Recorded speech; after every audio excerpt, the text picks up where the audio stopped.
Good morning, good morning, good morning. Welcome to the Spurs 5 on what is a very, very, look at it, grey, dull, miserable day. So miserable, I haven't even bothered putting anything in my hair. But as the transfer window ticks down, 13 days to be precise, Tottenham Hotspur still have a lot of work to do. Now, we all know about the Eberechi Eze situation, so I'm not going to go into detail on that one.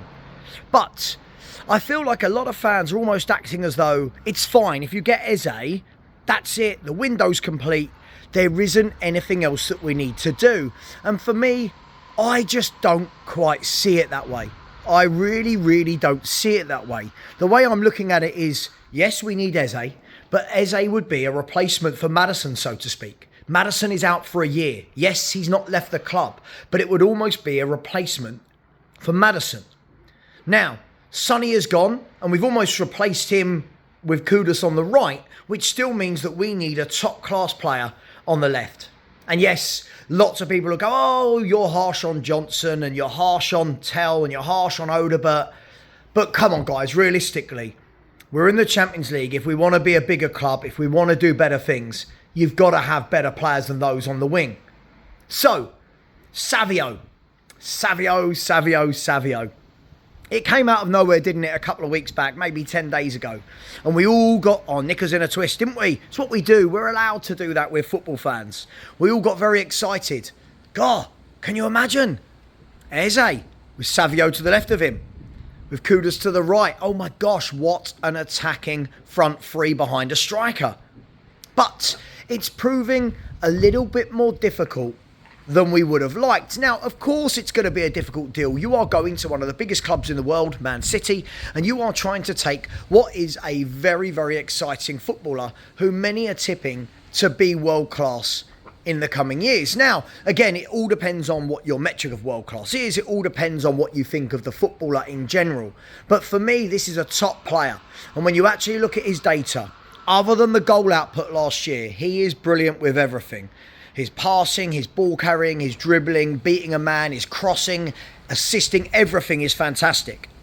But then you go back to Girona and you saw that when he played off the left rather than the right, and in a very different system to what he played at Man City, he scored a lot of goals to go with the assists. And he was in La Liga Team of the Year, and that's why Man City bought him from their sister company, Girona. But when you leave deals this late, you are going to find stumbling blocks. And one of the main stumbling blocks we're finding at the moment is apparently not Pep Guardiola, but it is one of their directors that does not want Savio to leave. And depending on what you hear, we hear that they don't want another Cole Palmer situation where a good player at that young age leaves and then goes on to thrive elsewhere. Now, I completely get that. But we also know that Pep Guardiola is very much of the ilk. If you don't want to play for me, if you don't want to play for one of my clubs, you can go for the right price. Now, we've seen history of that at Barcelona, we've seen history of that at Bayern Munich, and we've certainly seen history of that at Man City. But, I mean, players like Cancelo, Leroy Sané, these players spring to mind. But, if he doesn't come to Tottenham, and if it is too difficult a deal with 13 days left to go, what are some of the other options? Let's have a look at three, shall we?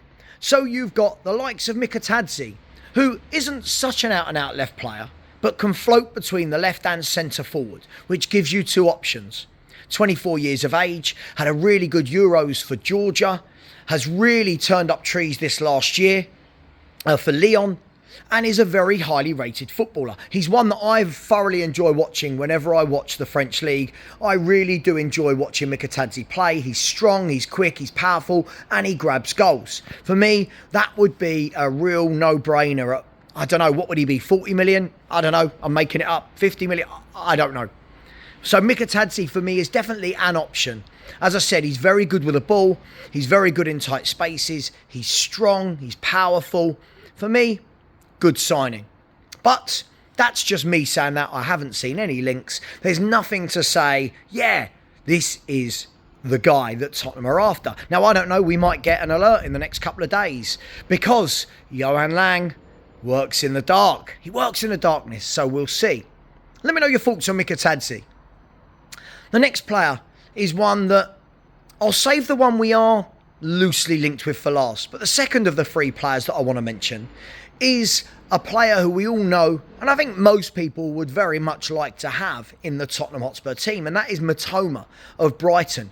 Left-sided winger, 28 years of age, I believe he is. Bit on the older side, but as we've seen this window, I don't think that should be a massive issue. We've seen him against Tottenham many a time tear us apart.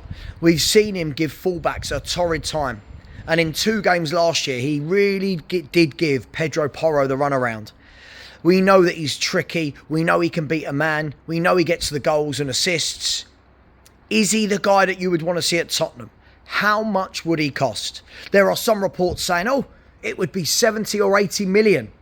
Other reports earlier in the window said possibly could go for 45, 50. And that's when Bayern Munich were apparently looking at him at the same time they were looking at Luis Diaz of Liverpool. Of course, Diaz made the move and there was no need for Mitoma to be followed up on. But with 13 days to go, would Brighton entertain such a bid for one of their better players? Probably not. And that's the problem again of leaving the transfer window so late. So let me know your thoughts on both Thfc and on Mitoma. Now, the last player I want to talk about. Now, this is different because this isn't a left-sided player, but it is a player we've been linked to. And this is Magnez Akliouche of Monaco. Now, this is a personal favourite of mine. I think he's a top player.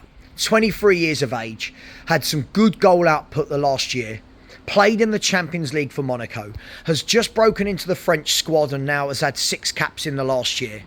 Very tricky, very diminutive, brilliant close control, ball dribbling, very good in tight spaces, brilliant with his link-up play, and a very intelligent footballer. As I said, 23 years of age, so he's got some experience behind him. He's played international, he's played Champions League.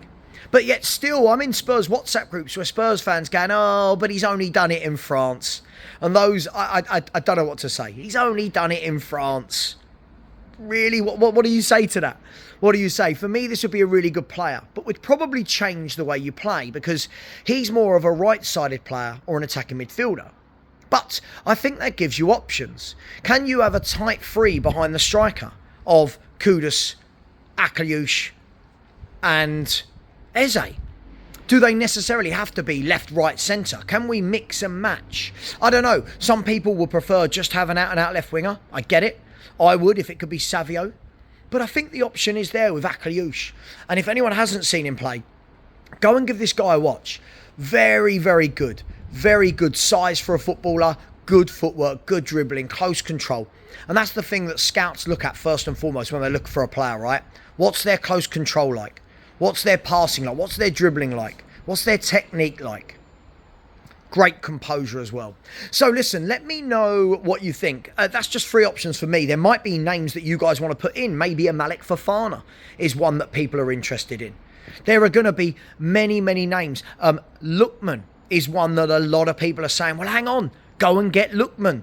The deal looks to have fallen through with Inter Milan. We know he wants out of Inter. Some people are saying that he only wants to stay in Italy. He's from London. He's actually from about 5 minutes from where I'm standing right now. Not in my garden, but he's actually 5 minutes from down the road from here. So would Lookman be an option for Tottenham Hotspur? Let me know some names in the chat. It's an interesting one, this. But for me, all I know is can't just get Eze. Got to get that forward as well. You've got to get one more. One more makes it a very exciting trio. Let me know your thoughts. Take care. Smash the like button if you're new around here. Please subscribe to the Spurs 5. We're back on Thursday night, 8 PM. And as always, come on, you Spurs.